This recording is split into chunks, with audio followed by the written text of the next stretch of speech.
ayni chog'larda o'g'limizning istiqbolini deb elchilikka oldirmaganimiz rost. Biroq biz u qizni kelin qilmaymiz demagan. Biz ahvolimizni sal-pal o'ngshab bo'lguncha ular bu yurtdan tuyuqsizda ketib qopdi. Ularning izlarigini qilib, orqadan elchi avatib borsak, ular qizning to'yini allaqachon bekitib bo'ptikan. Siz mi bilasiz? Yoshlarning qiyni qiziq, aslo hayajonlanadi. Hissiyotga berilib ketadi. Ayni chog'da ashundoq ishlar bo'lib qoptikan. Bizda nima amal bor deysiz?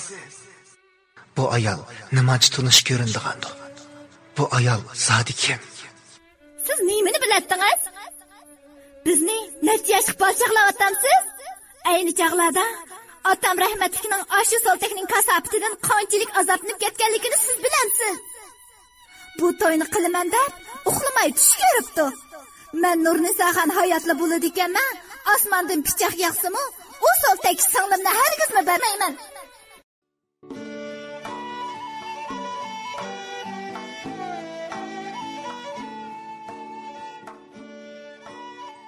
Ko'p qismliq ovozliq asar Sarang bo'lib olgan qiz.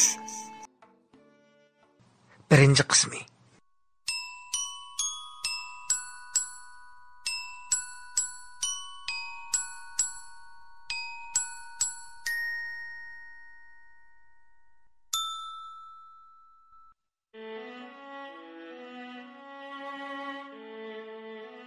Sahardagi mayin shamol meni tatliq uyqudan uyg'otdi.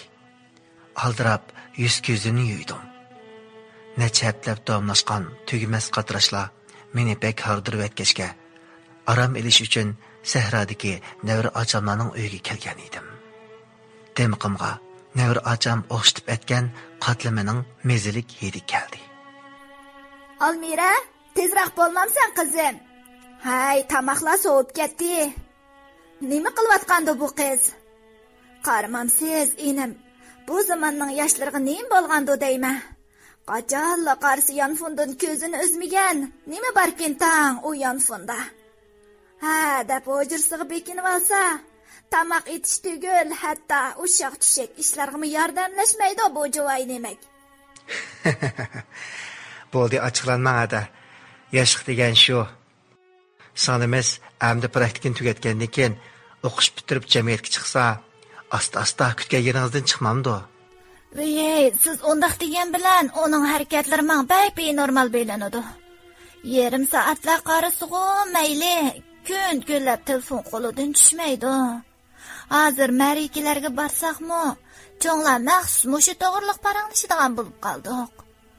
Yaqin bir do'stimning qizi telefonga to'liq qarab ko'zdan chataq chiqibdi. Hozir Urumchida havo armiyasi doktorxonasida davolanyapti. Anglasam, ig'ir darajada yolg'onishdigidekmish. Hozirgi bolalar nihoyat erkin bir davrda cho'ng bo'ldi. Bizning yosh vaqtlarimizda etizlarda o'lgidek ishlab kelib, yana tamoq etib, kirqat yuyib, cho'nglarning yukini yangilatadigan o'ncholar ko'p ortiq jadallarimiz yo'q edi. Bu bolalarni erkin qo'yib bergancha bak vurun, mehrsiz bo'lib ketyapti. Aldimizda bir umr o'tib ketsa-ku, mayli. Bularma atugin yotliq bo'lib, bir erning uyiga boradigan gap. Mani ko'rib turibsiz, ahvol shu tursa, kelin qiladiganlar chiqarmi deb asrab qoladi ekan odat. Undaqmi deb ketmang ada. Yon telefon o'ynash hozir hamma yoshlardagi o'rtaq ahvol. To'g'ri tushunishga bo'ladi. Ular yan telefon bilan dunyoni, jamiyatni tushunadi. Turli uchurlardan xabardor bo'ldi. Jamiyatga asta moslashishni biladi. Hozir degan qaysi davr? Uchur aloqa davri. Zamonning raftariga biqish kerak deganni anglamaganmi? Ey, qanday qilay? Inimda sizga dard to'ksam, sizmi ularga chapayab qila turdingiz-ku? Bo'ldi, xafa bo'lmang. Hozir ammi yoshlarda shundoq. Bek ko'zga kirib-olsangizmi bo'lmaydi hada. Gapingizni tushundim, inim.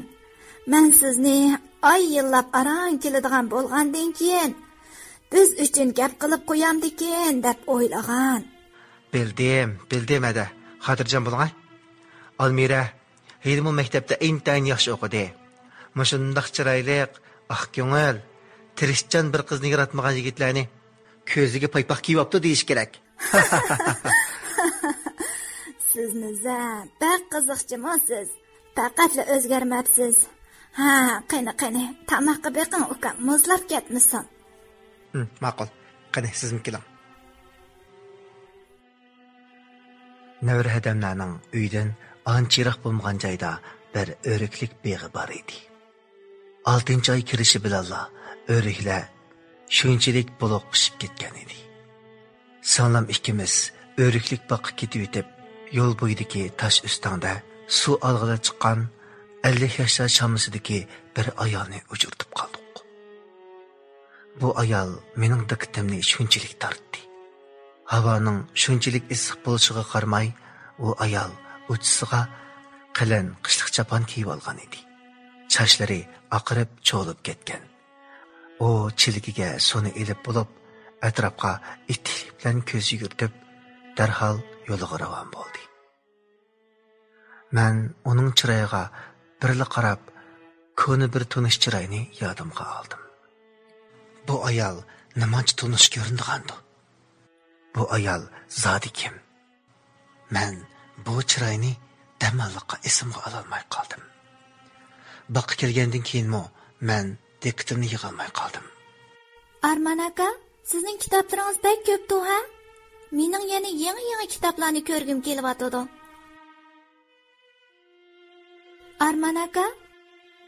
Hay, Arman aka, anglayapamsiz, sizga gap qilyapman-a? Mijozingiz yo'qmi ya? Yo'qay. Shu xayol surib qopdimi? Kechiring. Hech qisi yo'q. Men sizning yana boshqa kitoblaringizni bek ko'rib boqqim kelyapti. Ma'qul. Men asli sizga ko'proq og'ash kelsam bo'pti-ku. Bunda qilaylik. Praktikangizning vaqti men to'shay deb qoldi-ya. Maktabga mang'ucha nahiya bildirdim menga. Shu chog'da kitoblarimni xohlagancha tanlab eling bo'lamdi. Rasmi? Albatta. Vah, ajib yaxshi bo'ldi. Bek yaxshi jumosiz Arman aka. Yo'qay, tuzit qilmang. Akangiz tursam. O'riklik bog'da uzoq turmadik. Navir hadamlar texcha etizdan qaytib kelmagan edi. Havo isib ketgachga sal jadilishib qoldim. Almira, hadamlar etizdan qachon keladi? Hajab kelib bulamaydi. Qo'rsingiz echib ketdimi? Qo'rsqimg'u oshmidi. Lekin balduroq kelsa so'raydigan gaplarim bor edi. Qarang, havomi bek isib ketdi. Ha, mundaqdan. Keling so'lim. Cho'na kelguncha ikkimiz tomoq tutishga turaylik.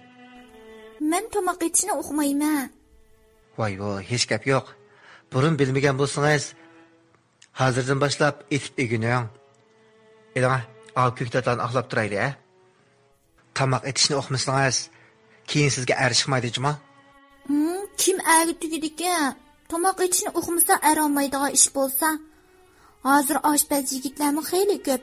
Oshpazdan birsiga tegama toza. Qara buning yomonligini.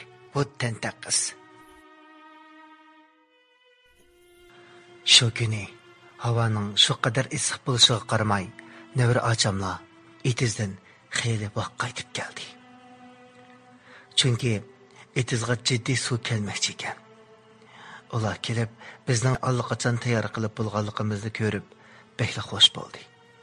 Ham bo'lgan ahvollarni tushundirgach, tamoqlanib bo'lib, mening yaxshi aram elishimni aytib, o'zlarimi aram elishga chiqib ketdi. Kechqurun Navir acham aytgan cho'chir oshni ichib, necha vaqtdan beri yetgan hordiqlarim biraqla chiqib ketgandek bo'ldim.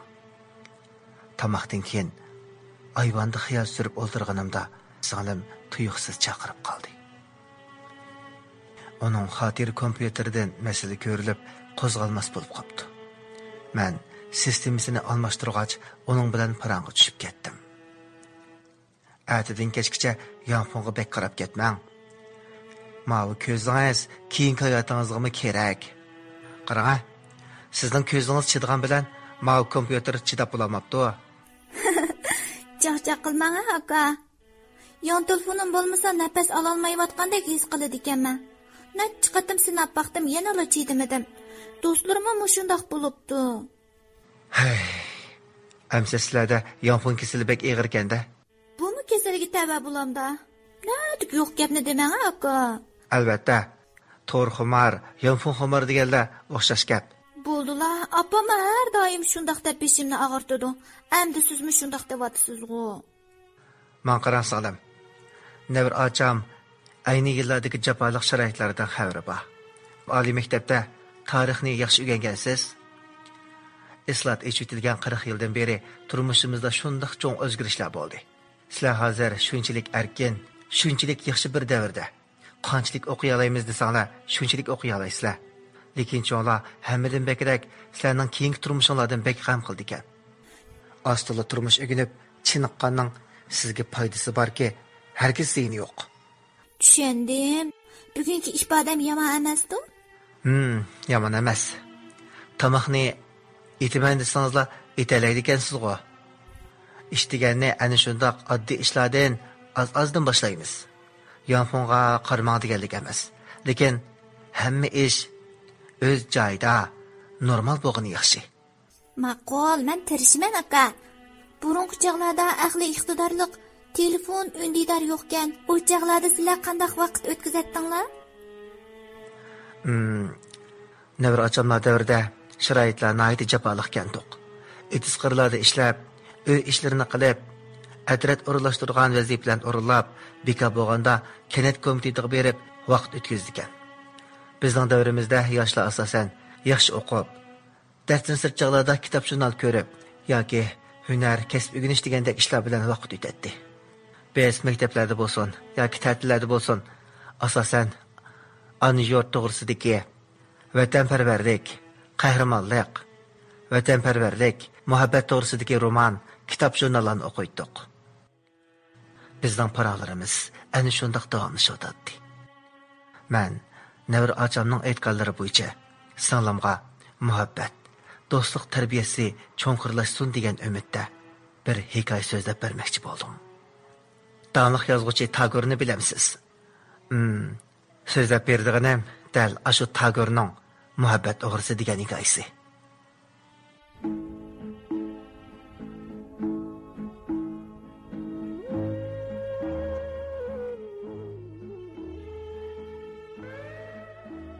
Burungi zamonda Gaz shahrida Maya ismli to'lim chiroyli bir qiz o'tgan ekan. Uning yoshi dal 21 yoshda ekan. U go'zallikda tangdoshsiz bo'lib qolmay, yana nihoyat ishchan, chechangan. Kitob o'qishni bekli yaxshi ko'rdi ekan. Ularning oilasi o'tirhal tabiqadan kelib chiqqan oila ekan. Dal uning bilan bir oyda tug'ilgan Rahul ismli bir yigit bo'lib, u Mayaning oshiqi ekan. Rahul uni to'lim yaxshi ko'rdi ekan. Gerçi ularning bir-biriga bo'lgan mehr-muhabbati shu qadar cho'nqur bo'lsa-mu, lekin oila tabiiy farqi tufaylidan ularning ishi nihoyat qiyin bir masalaga aylanib qoldi. Mayaning kichik chaqlarida ulug' bo'g'isi bilan momisi uningga doim muhabbatning intayin ulug'ligini, uning chek-chegarasining yo'qligini ko'p qatim aytgan ekan. Shunga Maya kichikdala muhabbatni intayin go'zal va ulug' deb hisoblaydi ekan.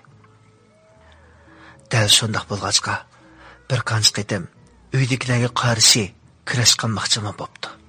Biroq kasalchan onasini o'ylab bu niyatidan yenibdi.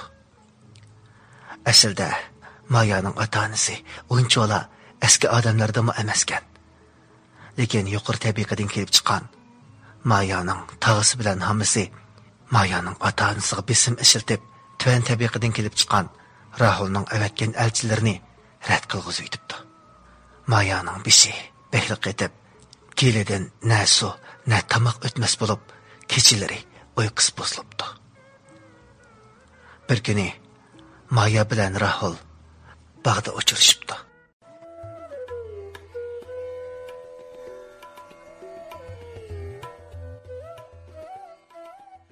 Hay Rahul, ajab xiyol surib o'ltirib ketding-ku. Nimani o'ylayapsan? Menma? Hech nimani o'ylamadim. Deb beraymi? Askuli kuni. Bak bilgin kelyapti-da. Men ikkimizning keyingi kunlarini o'ylayapman, Maya. İkkimiz to'y qilib, güzel yayloqlarda uy tutib ketsak. Bizning 7-8 balamiz bo'lsa, balalarimiz kun bo'yi chaqirishib bizni toza avara qilsa. Men shularni o'ylayapman. Qandaq? Viy qilin. Bu eski. Ro'molimni qaytirib ber, Maya. Bermemsen? Bermeysen ha? Bermeyman go toza. Bermeyman. Qani qo'limdan elib baqa. Xat Cuma. To'xta deyman. Seni tutib oldigan bo'lsam. Ularning muhabbati ayni shu qadar cho'nqur bo'lg'achqa, har doim ikkisi jam bo'lganda kulki chaqchaq ularning chehridan uzilmaydi ekan. Maya birdalla xiyol surib o'tirib qopti. Nim bo'ldi Maya? Yeni beshing tushib ketdi-ku. Shundoq, balchaqda ashundoq o'ylab qolaman. Ota-onamning o'z qizimi emasmi deb. Ajiba ular mening baxtimni ko'rishni xohlamamdigandu. Hammishni qilgan ashu tog'am bilan hammam. Ularning as xiyolida meni Samirga yotliq qilib, katta sovg'atlarga, katta in'omlarga erishmoqchi. Kim bilmaydi ularning abdi bashirsini. Agar ota-onam bo'lmagan bo'lsa, allaqachon ularga qarshi chiqqan bo'lardim. Bo'ldi jonim, hamma ishlar yaxshi bo'lib ketdi. Aytqina, meni kechiramsan Rahul. Qaraganda bu hayotlikda baxtimiz qo'shilmaydigan o'xshaydi. Bo'ldi, yig'lama. Canım Rahul. Meni kechiramsan. Meni rostini kechirarsanmi? Albatta, uningga gap ketamdi. Sen mening jonim, mening borlig'imsan, Maya. Taqdir degan shu. Gerçi sen bilen bir ömür birga o'tish nisib bo'lmasimi, qandoqli bo'lmasin, sen bilen o'tkazgan bu ko'ngillik chaqlarni, sen bilen birga o'tkazganligimdan, yeningda bo'laligimdan o'zimni cheksiz baxtli hisoblayman, Maya. Sen to'y qilgan kuni cho'qim intayin chiroyli bo'lib ketsan. U kuni mana o'zim uzutaman seni. Lekin menga va'da ber. To'y qilgandan keyin meni cho'qim unutib ket. Cho'qim baxtli bo'l, Maya. Canım Maya. Canım Rahul. Meni kechirarsan. Meni rostini kechirarsanmi? Canım Maya.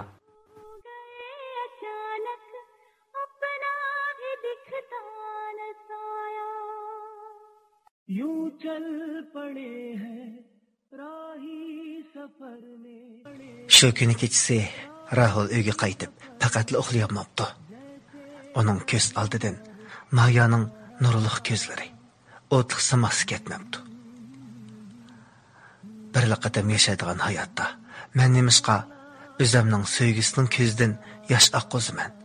Nemishqa visolimiz uchun kurash qilmayman deb o'ylab, ota-onasini ming taslikda qoyil qilib, Mayalarning oilasiga yana elchi avatibdi. Bandari, yen bir qitim obnaroq o'ylab baqayli. Biz hammamiz ballan deb yashaymiz. Ballanning to'y ishi umrlik cho'ng ish. Yaxshiroq o'ylanmay bo'lmaydi, Bandari. Bu ma'qul, Xumenda. Ko'nglingla tegil bo'ldi. Biz yana bir qitim o'ylashayli. Ma'qul. Amsa biz qaytayli. Xotin, mangayli. Elchilar hech bo'lmasa kichikgina bo'lsa-mu bir umidni elib qaytib ketibdi. Kech kirib qoldi. Hikoyaning davomini elchi so'zlab beraymi? Toz qiziq yeri kelgan to'xtab qoldingiz. Ajib taqozo qilib. Bo'ldi, hamda ata oling. Yaxshi aram eling. Xo'sh. Xo'sh.